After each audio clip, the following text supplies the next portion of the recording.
Mga kababayan, ang Pangulo ng Republika ng Pilipinas, His Excellency Ferdinand R. Marcos Jr. Panahon na ng pagbabago, dahil sa ito ay kinakailangan. Tayo na magtulong-tulong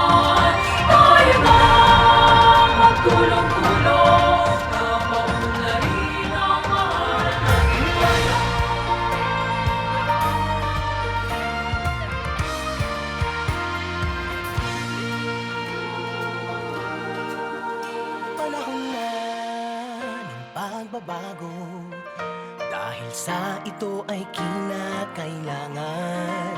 Tayo na magtulong-tulong na paunlarin ang mahal nating bayan.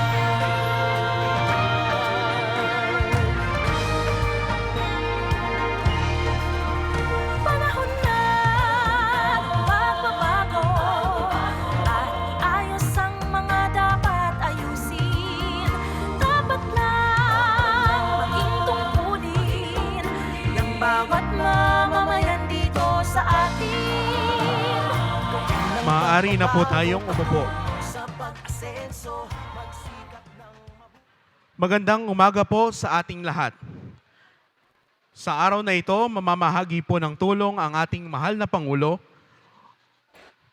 sa ating mga kababayan na labis na nasalanta ng Bagyong Christine. Para umpisahan ang ating programa, inaanyahan po natin si Governor Homerlito Dolor upang magbigay ng kanyang pambungad na talumpati.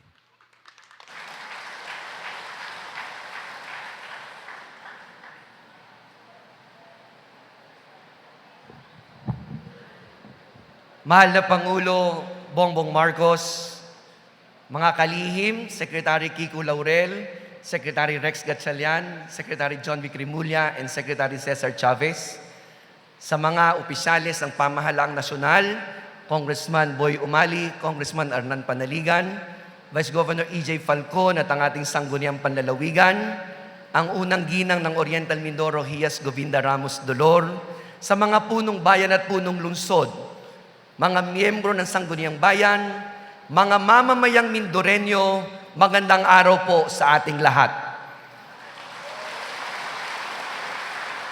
Pakitaas po ng kanang kamay ng masaya ngayong araw na ito. Pakitaas po ng kanan kasama ang kaliwa ng excited sa pagdating ng Pangulo ng Republika. At ang panghuli, ang lahat ng nakararamdam ng pagpapala ng Diyos na ipinadadaloy sa ating Pangulong Bongbong Marcos, pumalakpak na may pagpapasalamat ng malakas, na may sigawan, may hiyawan, na walang maliw na pagmamahal.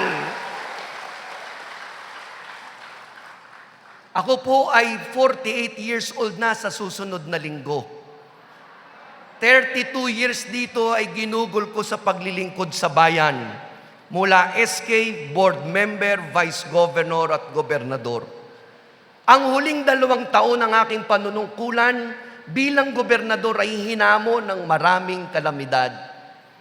Oil spill, ASF, El Nino at sunod-sunod na bagyo. Pero bilang ama ng lalawigan, mas madali nating hinarap ito dahil meron tayong ama sa pambansang pamahalaan.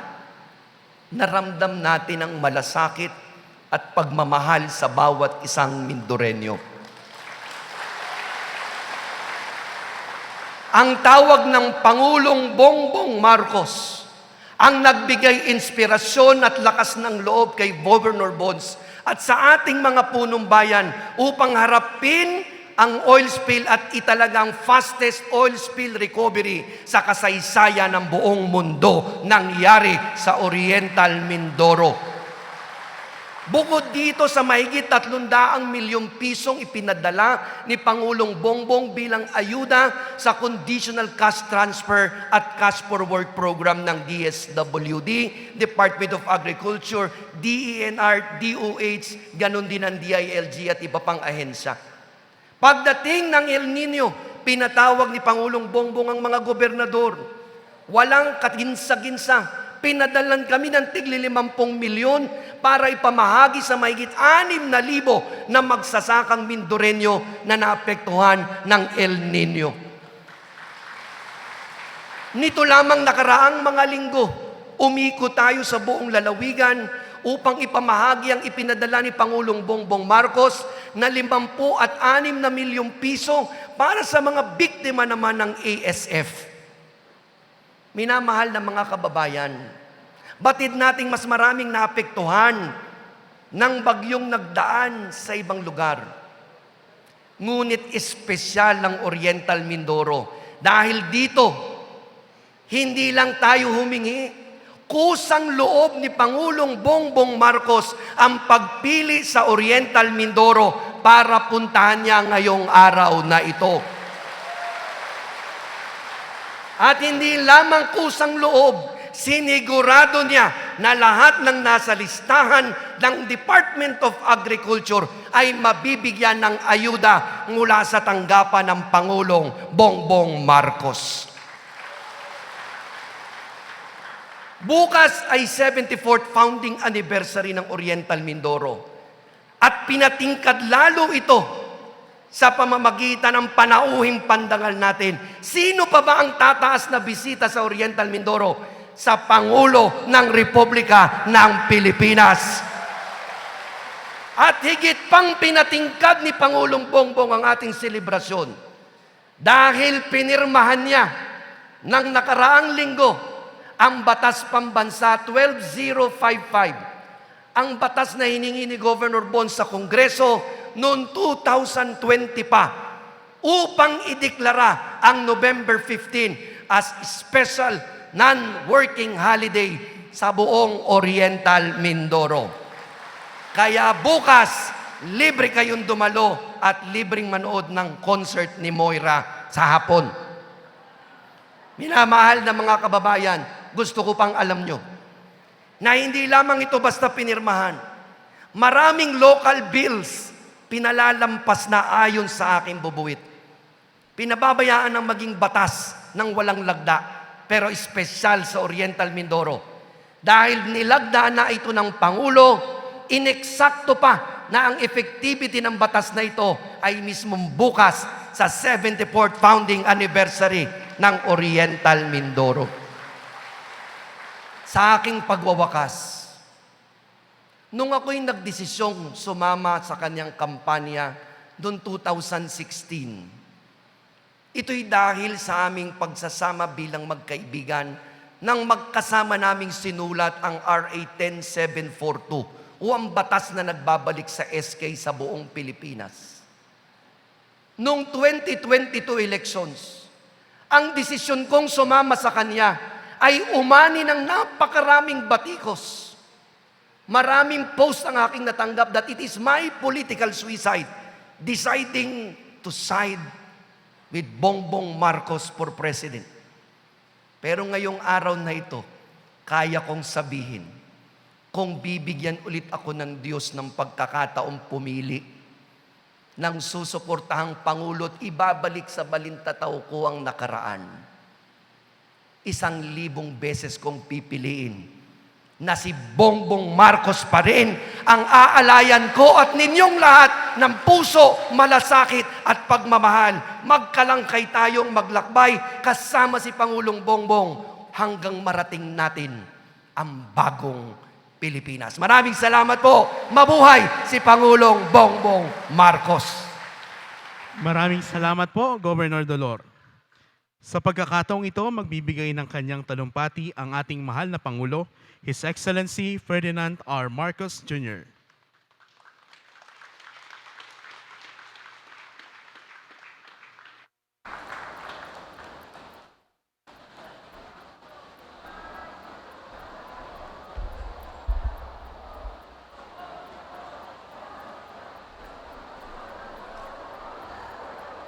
Maraming salamat. Magandang magsiupo po tayo. At babatiin ko lang po ang ating mga kasamahan na nandito upang masubaybayan ang ating pagbigay ng kaunting tulong sa ating mga magsasaka at ating mga ngisda. Andito po, lalong-lalo, lead agency po sila, ang Department of Agriculture, ang ating Secretary Kiko Laurel, ang laging nauuna at siguro itong unang nakikita ninyo kapag ka nagka-problema, kapag ka nagka-disaster, andyan po kaagad ang ating kalihim ng DSWD, Secretary Rex Gatchalian. Andito rin po dahil po lahat po itong ating ginagawa, hindi nating maaring gawin kung hindi maganda ang ugnayan ng national government at saka ng local government. At ang nagtitiyak na maganda nga ang ating pag-coordinate kasama ng local government. Andito po ang kalihim ng DILG Secretary John Vic Remulla. At ang ama ng lalawigan ng Oriental Mindoro, Governor Bons Dolor. Alam niyo po, masasabi ko, hindi pa siya governor noon eh. Congressman pa po ako. Yung ating butihing gobernador, siguro ikaw ang pangalawa na nagsabi sa akin, nung congressman ako, tumakbo kang senador. Nung una niyang sinabi sa akin yun, sabi ko, hindi, wala pa sa oras, dahil one term pa lang ako ng congressman. Yan siya nagsasabi, hindi, tutulungan kita. Marami tayong kasama, hindi mo lang nalalaman at maraming susuporta sa'yo. Sabi ko, sige, tignan natin. Baka naman kakayanin. At mula noon, ako'y tumakbo ng senador ng 2007. Kasi, bago pa noon, napupunta na siya sa opisina ko, doon sa Rojas Boulevard, kung maalala mo. At pumupunta siya doon at lagi na sinasabi, ito yung nagawa natin, ito yung mga nakausap ko. Ito ang ating mga magiging kasamahan para sa national. Dahil congressman nga ako noon. Ako, sige, tuloy-tuloy natin. Mula noon, totoo nga ang kanyang pagkasabi at maraming nadala na naging kaalyado natin. Kaya naman, nung dumating ang panahon ng 2007, lumakas na ang loob ko at tumakbo akong senador.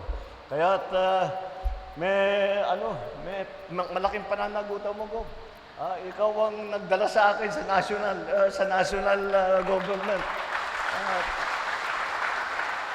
Kaya ngunit pasasalamat ako sa iyo bilang gobernador at bilang personal na kaibigan sa lahat ng na itulong ninyo sa aking paghahanap ng magandang paraan upang mapaganda ang buhay ng ating mga kababayan at mapaganda ang Pilipinas. Andito rin po ang kinatawan ng unang distrito ng Oriental Mindoro, Congressman Arnan Panaligan. At ang kinatawan ng pangalawang distrito ng Oriental Mindoro ay ang isa pang, matagal ko nang masyadong kaibigan nito. Mahahalata ang mga edad natin kapag kwento ko talaga. Pangulo pa ang aking ama.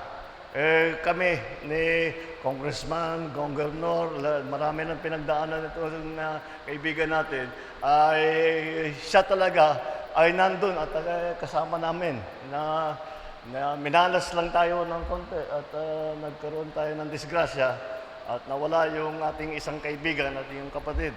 Pero mula noon, talagang magkaibigan na kami at kahit kasama na rin yan nung tumakbo ako ng senador, kahit hindi namin kapartido, lumapit sila sa akin, pati yung kapatid mong yumaong, si Jun. Lumapit agad, pinuntahan din ako. At sinabi, hindi, tutulungan kayo namin. Hindi na bale yung party politics. Nandiyan kami, kasama mo. At nagpapasalamat ako sa ang ating kinatawan ng ikalawang distrito, Alfonso Umali. Mga opisyal at empleyado at mga mamamayan na pinamalayan sa pamumuna pamumuno ng Alkalde Aristeo Baldos Jr., ang ating mga kasamahan sa pamahalaan, at lalong-lalo na ang pinakamahalaga na nandito ngayon, ang mga benepisyaryo ng ating mga ibibigay na tulong ngayong araw, the beneficiaries for the PAFF or the Presidential Assistance. Ang minamahal kong kababayan, magandang araw po sa inyong lahat. Narito tayo ngayon upang mamahagi ng tulong para sa mga magsasaka, mangingisda, at mga pamilyang apektado ng mga bagyong nagdaan dito sa Oriental Mindoro. Sa kabila ng hirap at hamon na dulot ng bagyong Christine at Leon, muling ipinakita ng ating mga kababayan ang diwa ng bayanihan at pagkakaisa. Ngunit, batid kong marami pa ang kailangan nating gawin upang makabangon muli sa mga pagsusubok na ito. Ang inyong lakas sa kabila ng ganitong hirap ay nagbibigay sa amin ng determinasyon upang ipatuloy na kayo ay silbihan ng bagong puso. Mula sa tanggapan ng Pangulo, magbabahagi kami ng tulong pinansyal na nakakahalagang 10,000 piso sa halos 5,000 benepisyaryo. Ito po ay para matulungan po kayo sa iba pang mga pangangailangan. Mga kababayan, ang pamamahagi ng tulong na ito ay tanda ng ating panata sa isa't isa, na kahit anong mangyari, tayo ay laging magtutulungan. At ang pagbangon mula sa ganitong sakuna ay nakasalalay sa bawat isa sa atin. Simula nitong nakaraang buwan, sunod-sunod na bagyo ang ating naranasan. 4 na magkakaibang bagyo na sabay-sabay na namuo sa West Pacific, kasama rito ang bagyong Marce, Nika, ngayon yung Ophel. Hindi man natin mapigpigilan ang pagtama ng mga bagyong ito sa bansa, maaari naman tayong gumawa ng mga hakbang upang maibsan ang epekto nito.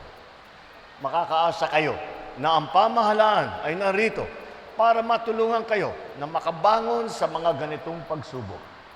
Ngunit, maliban pa rito, kailangan din namin ang inyong kooperasyon at suporta para magtagumpay ang mga hakbang na makakapagpatatag sa inyong komunidad laban sa sakuna.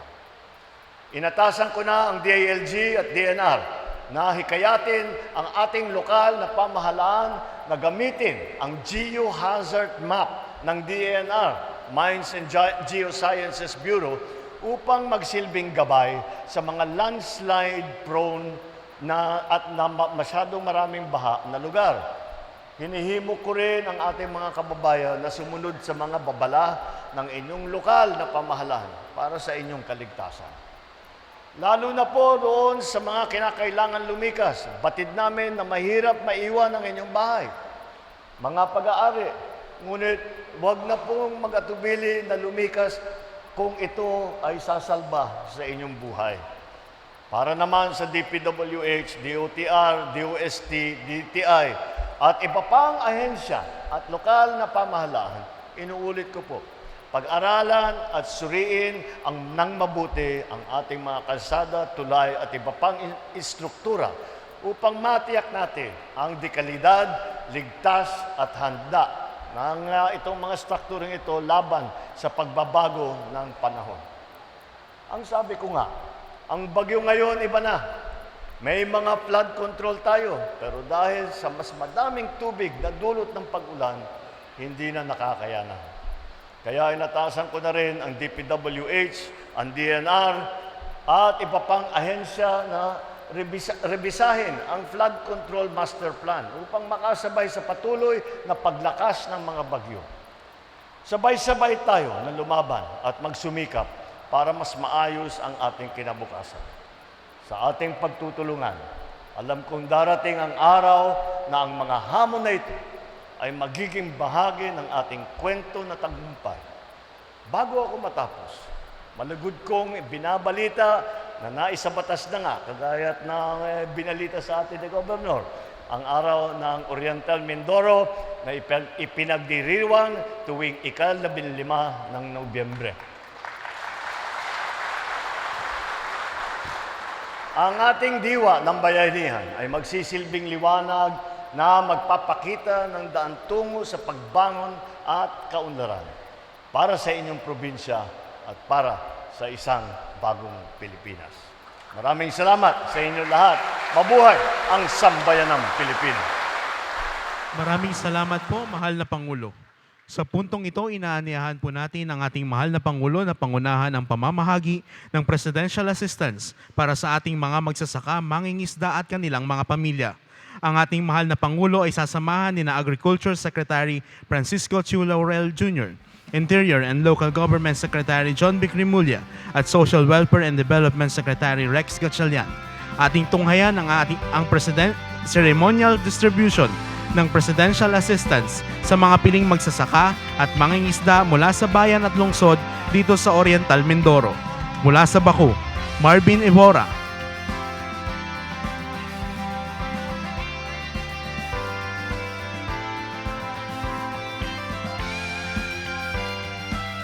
At si Jesus Baha.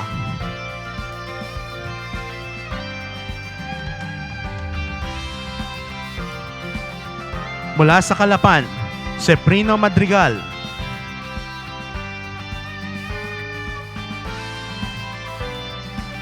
At si Edwin Villanueva.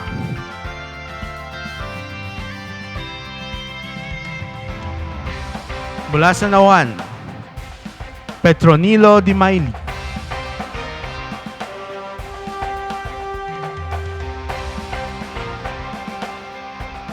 At si Jenaline Daguasi.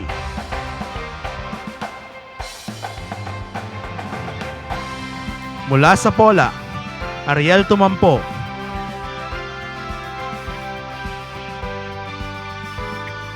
At si Ariel Sena.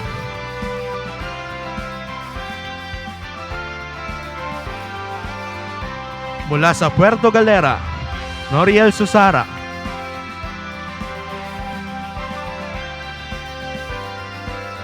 At si Rolly Caguete.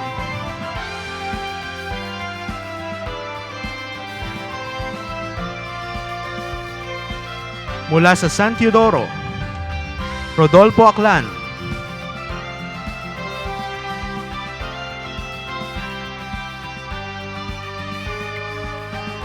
At si Solomon Aldaba.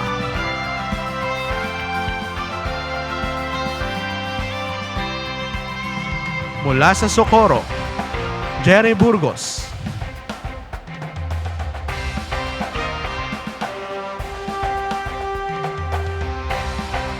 At si Eduardo Cabral.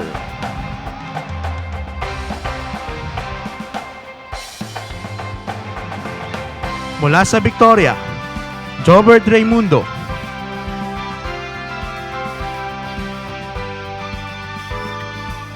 At si Mario Antinor. Mula sa Bansud,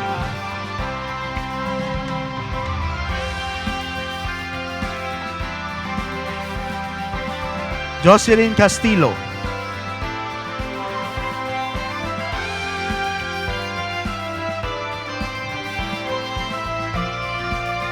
At si Ryan Siena.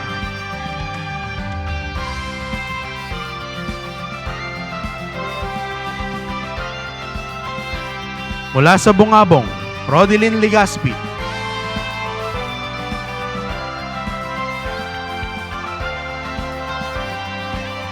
At si Jerome Maming.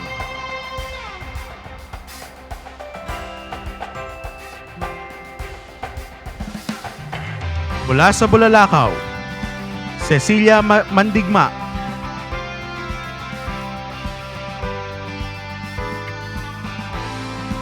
At si Gabriel Hermelao.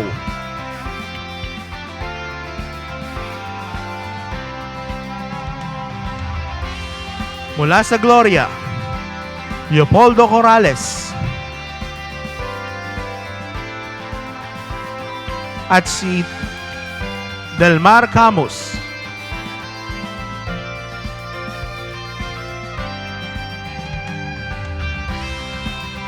Mula sa Rojas, Prevado Belamo.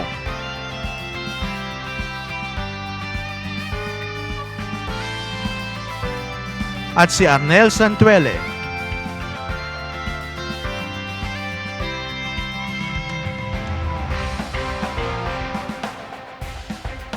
Mula sa Pinamalayan, Raul Pastor Fede.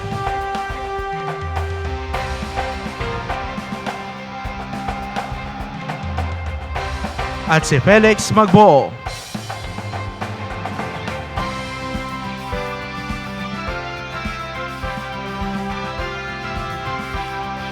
Mula sa Mansalay,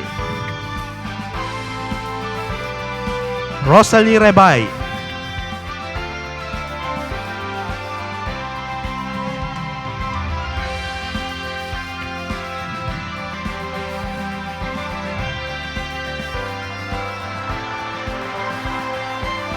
At si Carlos Imban.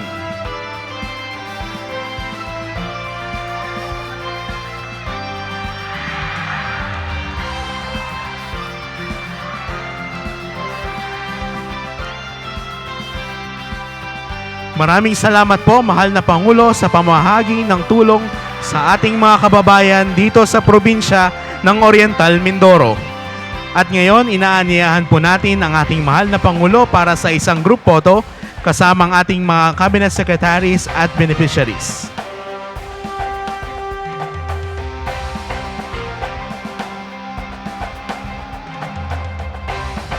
Hinihiling po natin sa mga beneficiaries at mga bisita na magsitayo at lumapit sa gitna upang samahan ang ating mahal na Pangulo para sa isang group photo.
Ready at the count of 3, Mr. President. 1, 2, 3.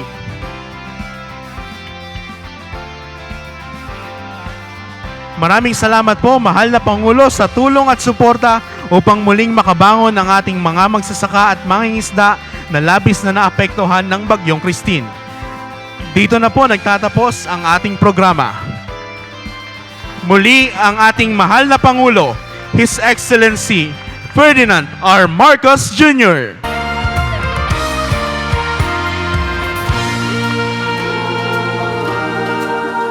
Panahon na ng pagbabago, dahil sa ito ay kinakailangan tayo na magtulong-tulong, napaunlarin ang mahal nating bayan.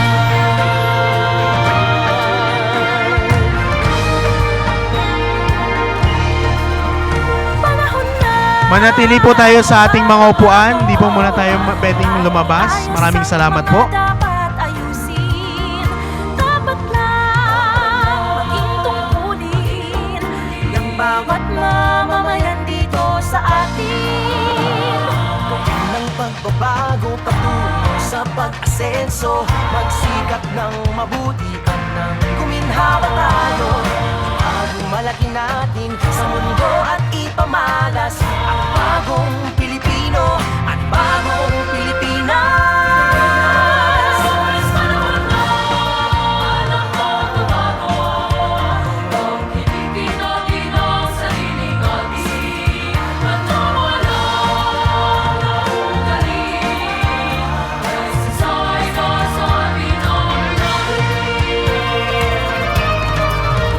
Panahon na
ito ay kinakailangan, tayo na nagtulong-tulong, napaunlarin ang mahal nating bayan.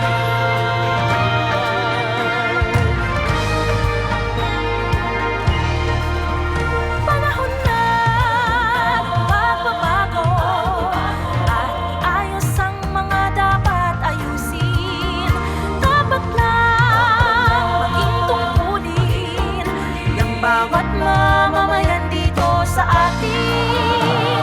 Gawin ng pagbabago patungo sa pag-asenso, magsikap ng mabuti at nang guminhawa tayo.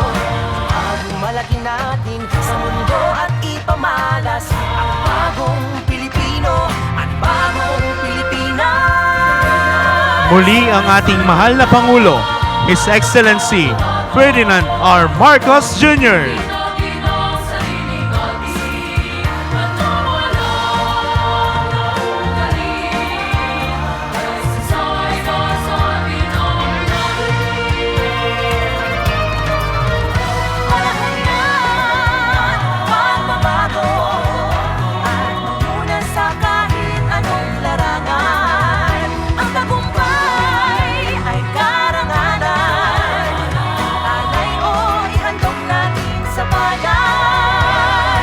Daming ulit nang napatunayan ng Pilipino ang husay at takas, kagandahan at talento. Ang makipagpaligsahan kahit anong oras, ang bagong Pilipino at bagong Pilipinas.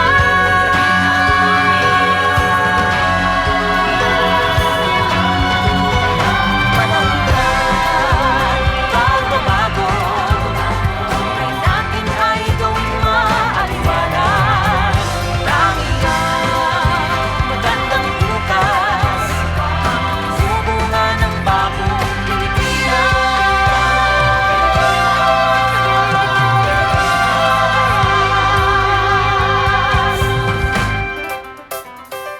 Panahon na.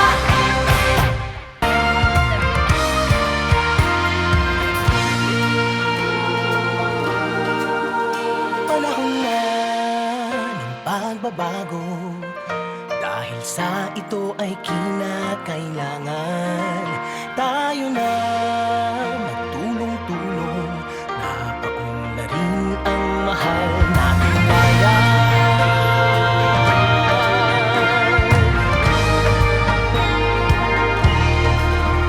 Panahon na ng pagbabago at iayos ang mga dapat ayusin. Dapat lang maging tungkulin ng bawat mamamayan dito sa atin.